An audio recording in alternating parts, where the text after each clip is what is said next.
Welcome back here on Sports Night. It is Friday freestyle time. Standing in the captain spot tonight, Ricky is off, but Sherratt is here with me. And we haven't really got into our baseball breakdown for UT, although we're into the season. We kind of just want to deep dive into it, talk about the main topics facing the Horns and David Pierce this season. So to kick things off, let's kick it over to our man, Dennis Kelly. Good evening, Dennis. Good evening to you. Yeah, Travis is in charge tonight, so we'll talk a little UT baseball to make the man in the captain's chair happy. The team coming into Friday's game series this weekend against Northwestern at a 5-3 record. Kind of give me your overall thoughts on this team so far. It's kind of been up and down. There have been some good and some bad. What are your initial thoughts on the 2018 Horns, guys?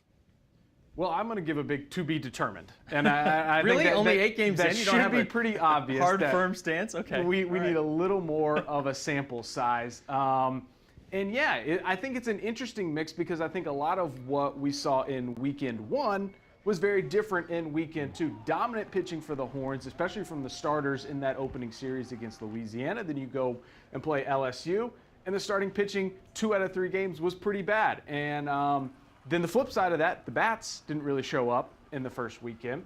Looked better. Offense produced more in weekend 2. And again, that's going to have something to do with the opponent. So I'm intrigued, curious to see more, I think is where I stand right now. And a good, I think, litmus test early on, going down to LSU, playing in Alex Box Stadium. A lot of good litmus tests. And it was funny, Pierce really echoed what you're saying. He said, we went down there and he goes, the pitching was worse than we thought, and the hitting was better than we thought and everybody else thought. So a good experience for those guys. They all talked about it before they got down there, and then afterwards returning from their bus ride down to LSU. Which Put them in a plane. Which we didn't get. Come on. But they all talked about that experience because you still have games against Stanford coming up. You got to go against A&M. You go to Arkansas. Those are going to be big tests. So for them, I think they got a lot out of it, only got the 1 win, but that environment, those are games they want to be playing in later in the season. So good experience for them. Yeah, and I think what was also interesting is the defense has kind of let them down. And look, that's what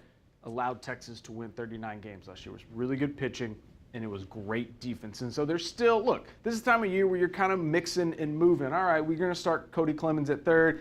Maybe he's not as comfortable there, so let's move him to second. Let's move Ryan Reynolds from first to third. Let's put DJ Petrinsky there because Michael McCann is better behind the plate. And there's all these little interchangeable parts, plus a couple injuries that they're dealing with. So it's all a big mix right now of trying to understand exactly where guys are going to fit in. Dennis, what do you think about the start for the Horns? Yeah, you guys were talking about defense. The defense last Friday night's game was like Keystone Cops with guys.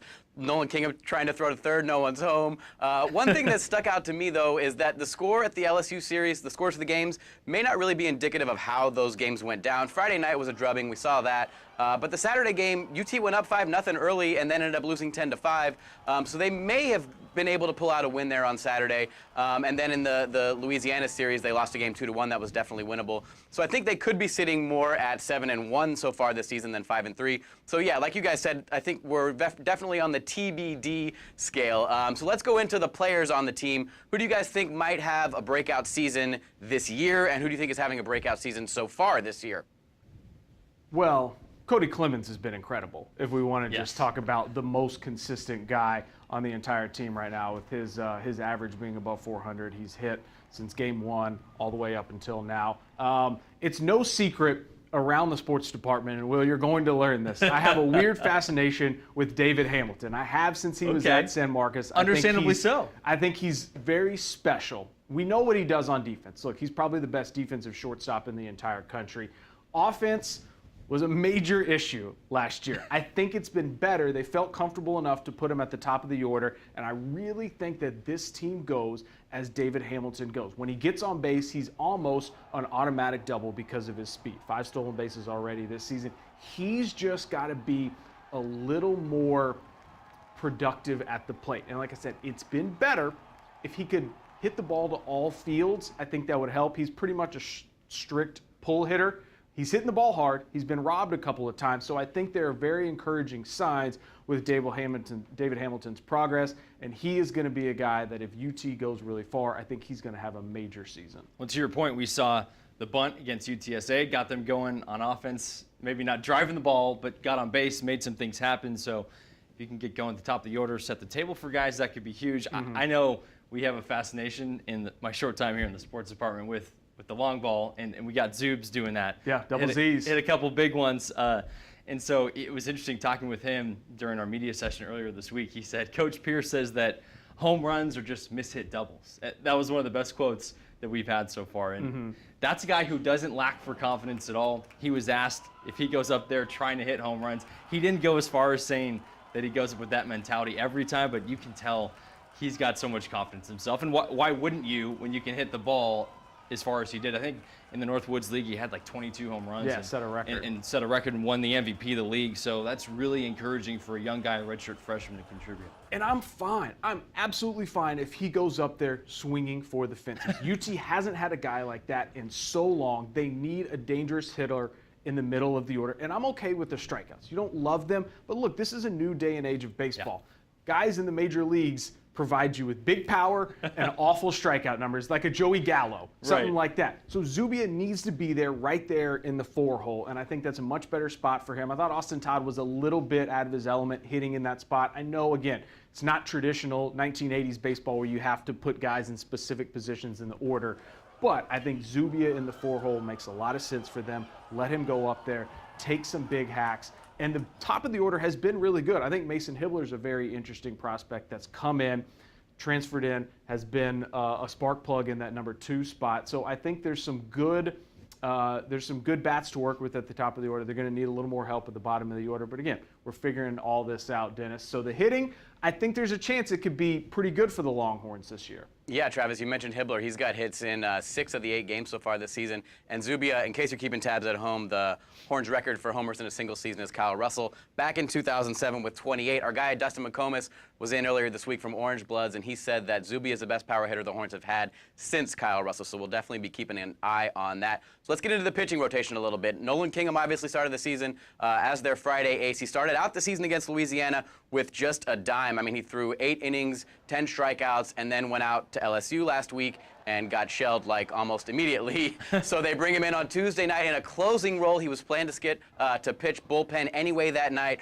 How do you guys see this this rotation shaking out, and who will be the bullpen guys as we go forward?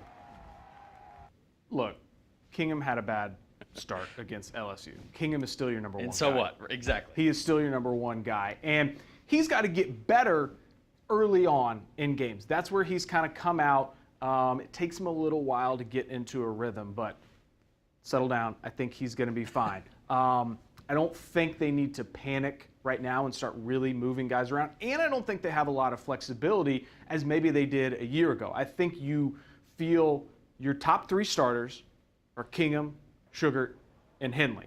And you don't have a number 4 like they did last year and say like a Nick Kennedy, who you thought all along could come in and fill one of those spots on the weekend if somebody wasn't getting it done. Look, Nico O'Donnell was great the other day. A lot still to be determined for the true freshman out of Churchill. So stick with those guys at the top of the rotation. The bullpen, major question marks. Look, Bo Ridgeway hasn't been exactly what he was at the end of last season. Looked better the other night against UTSA. I think he's going to be fine. To expect him to do exactly what he did last year, maybe asking a lot because he was incredible. And then you got to find those other pieces to fill in. Josh Sawyer has been really good. I know they're going to rely on him. So, the pitching staff, I think there's definitely some tweaks, and more of it though in the back end of things. I'm with you on Kingham too, and I think it was good, and Pierce alluded to this as well, to get him in against UTSA, get an inning, just kind of flush the LSU game out of his system a little bit. And you watched him after the game. He looked like he didn't even care, didn't matter, got the save, and I don't think he just lacks kinda walked confidence. away. Yeah. And that's what you want from your ace. Exactly. And so I think for them, it was just, hey, good in, settle down, throw some strikes, and it was good. I want to ask you about Nico O'Donnell a little bit.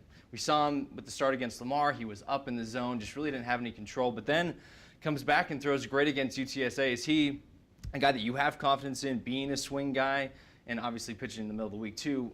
It's so important to save those innings for the weekend. So, going 5, 6, 7 innings during the week can play huge in the weekend, saving those relievers too.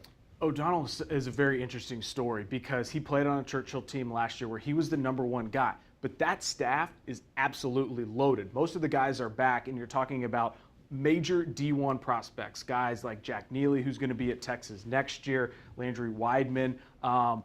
but he was still the number one guy even on this loaded staff, and he didn't have that major D1 offer. He didn't get the Texas offer until after his senior season, late in the process, and you're like, okay, maybe they'll take a chance on him, bring him in, see what he looks like.